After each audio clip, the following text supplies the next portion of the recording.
चलिए आज हम लोग एसआई का एक नया कंसेप्ट हम लोग पढ़ेंगे, देखेंगे कि कितनी आसानी से इसको बनाए जाते हैं। ठीक है, क्वेश्चन है आपका कि 45,000 रुपये की धनराशि, कितने रुपए? 45,000 रुपये की धनराशि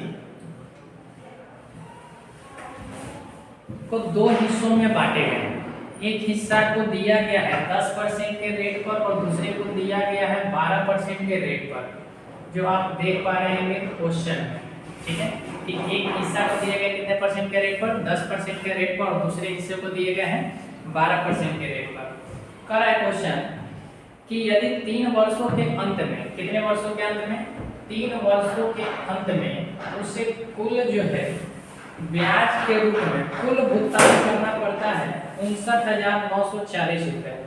कुल ब्याज अगर कुल भुगतान किया है 59,940 रुपये का, एक बात बताइए 3 साल में उसने ब्याज कितने रुपए का दिया होगा?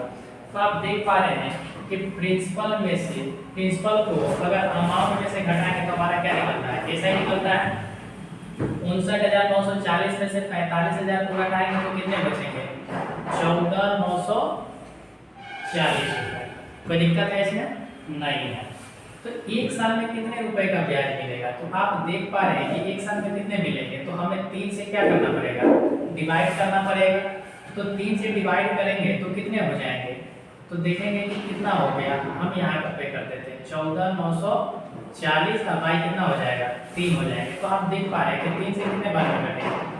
3 से 4 बार, 12 हो गए, 12 हो गए, 9 हो गए और 8 हो गए, 0 हो गए। यानी एक वर्ष में ब्याज हमें टोटल कितने रुपए के मिल रहे हैं? तो आप कहेंगे 4980 रुपए का हमें क्या मिल रहा है? ब्याज मिल रहा है। अगर हमने कहा, क्वेश्चन में हमसे पूछा है कि 12% के रेट पर हमने कितने धन लगाए हैं, तो 12% के रेट को हमें निकालना है। तो हम अगर यहाँ ऐसे कर लें कि 10% अगर यहाँ ब्याज होता, यहाँ कितने परसेंट ब्याज मिले होते? 10%। अगर दोनों जगह 10% का ब्याज मिलता तो हमें ओवरऑल कितने परसेंट का ब्याज मिला होता? तो आप कहेंगे कि 10% का ब्याज मिला होता, तो 45,000 का 10% कितना होगा? तो आप कहेंगे 45,000 का 10% अगर निकाले तो कितने होंगे? तो आप कहेंगे कि 4500 रुपये होंगे। तो हमें ब्याज कितने रुपए का मिल रहा है 10% के हिसाब से? 4500 रुपये का। तो 4500 रुपये का अगर ब्याज हमें मिला है तो हमें कितना अधिक ब्याज मिले हुए? तो आप देख पा रहे हैं कि 480 रुपये का ब्याज हमें क्या मिला है? अधिक मिला है। ये 480 रुपये का ब्याज हमारा जो है ये अधिक क्यों मिला? तो आप कहेंगे कि सर यहाँ 10% का ब्याज न मिलकर हमें कितने परसेंट का ब्याज मिल रहा था? 12% का ब्याज मिल रहा था। इसका मतलब है कि 2% एक्स्ट्रा ब्याज हमें मिल रहे थे। तो हमें 2% एक्स्ट्रा मिला और यही 2% किसको दिखा रहा है? 480 को दिखा रहे हैं।